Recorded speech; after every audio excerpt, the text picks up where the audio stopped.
एक बार एक राजा हजारों सैनिकों के साथ जंगल में शिकार खेलने के लिए जाता है।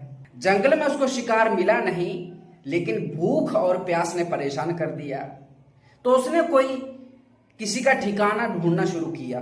थोड़ी देर ढूंढने के बाद उसे एक ऋषि का आश्रम मिला। उस आश्रम में जाकर उसने पानी फल फूल की व्यवस्था की ताकि वो अपनी भूख को और प्यास को मिटा सके। उसके बाद उन्होंने वापस अपने राज्य की ओर प्रस्थान करने की इच्छा की, लेकिन जो आश्रम के ऋषि थे उनने मना कर दिया कि आज आप यहीं पर विश्राम करिए। राजा मान गया, लेकिन राजा को अचंभा हुआ कि हजारों सैनिकों के साथ राजा की इतनी बड़ी व्यवस्था की उस ऋषि ने कि कोई बड़े बड़े राजा भी नहीं कर सकते थे। उसका रहस्य जानने की कोशिश की। पता चला इनके पास कामधेनु गाय की बेटी नंदिनी है और उससे आप जो भी कुछ मांगोगे वो तत्काल अपनी शक्ति से प्रकट कर देगी।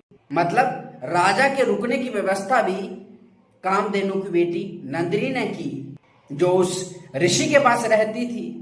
राजा के मन में लालच आ गया। उसने ऋषि से गाय मांगी, लेकिन ऋषि ने देने से मना कर दिया। तब राजा ने बलपूर्वक लेने की कोशिश की, लेकिन उसको ले नहीं पाया और हार गया। हार से परेशान होकर उसने तपस्या करने की ठानी। बहुत सारे वर्षों तक साधना करने के उपरांत भगवान शंकर से अस्त्र शस्त्र लेकर फिर उस ऋषि से युद्ध करने के लिए आए, लेकिन ब्रह्म ऋषि के आगे उस राजा के अस्त्र शस्त्र टिक नहीं पाए।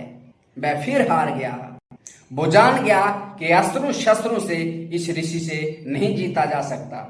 अब उसने भी ठानी कि वह भी ब्रह्म ऋषि बनेगा और जाकर साधना आरंभ कर दी। जब उसकी साधना पूर्ण होने को आई तो देवराज इंद्र ने मेनका को भेजकर उसकी साधना को भ्रष्ट कर दिया। कुछ समय बाद आंखें खुली, पता चला उनकी साधना भ्रष्ट हो गई है। फिर से उन्हें साधना करना आरंभ किया।